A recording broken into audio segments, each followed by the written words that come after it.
Personnel of the Border Security Force apprehended a Bangladeshi national in the Jaipur area under the jurisdiction of the West Agartala police station on Monday. The detention occurred during a targeted operation following a suspicious movement along the international border.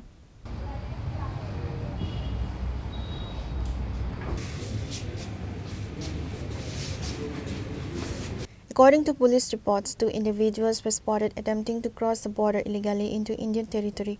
While BSF jawans moved swiftly to intercept them, one suspect managed to evade capture and fled back toward the Bangladeshi side. The apprehended individual has been identified as Sohag Mia, a resident of Abdulluhapur in the Brahmanbaria district of Bangladesh. Sohag Mia was subsequently handed over to the West Agartala police station for further legal proceedings. Police are investigating whether the infiltration was for petty crime, smuggling, or if there were deeper security implications involved. আজকে আমাদের 42 battalion BSF লঙ্কাপুরাতে যে অবস্থিত সেই ব্যাটালিয়নের জওয়ানরা আমাদের ভারত বাংলাদেশ সীমান্তবর্তী কাটাতার যে বেড়া আছে সেখানের থেকে আমাদের জয়পুর এরিয়া থেকে একজন বাংলাদেশি নাগরিক সুয়াগ মিয়া ওনাকে অবৈধভাবে প্রবেশকারী হিসেবে গ্রেপ্তার করেছেন এবং ওনাকে আমাদের এখানে হ্যান্ডওভার করেছেন। আমরা ওনার বিরুদ্ধে আমরা স্পেসিফিক কেস নিয়ে আমরা তদন্ত শুরু করেছি। ওনার সঙ্গে আর কে ছিল বা ওনাকে কে সহায়তা করেছে এখানে প্রবেশ করতে অবৈধভাবে, কিভাবে সে প্রবেশ করেছে সব কিছু আমরা ইন্টারোগেশন করে দেখছি।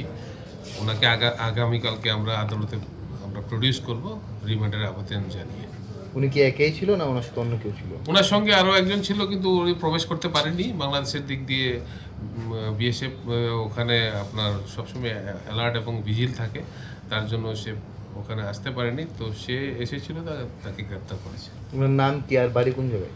ওনার নাম হচ্ছে সোহাগ মিয়া, বাড়ি হচ্ছে আপনার Abdullahpur district Brahmanbaria Bangladesh.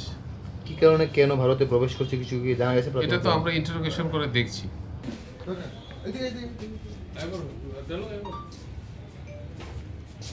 A case has been registered under the relevant sections of the Foreigners Act.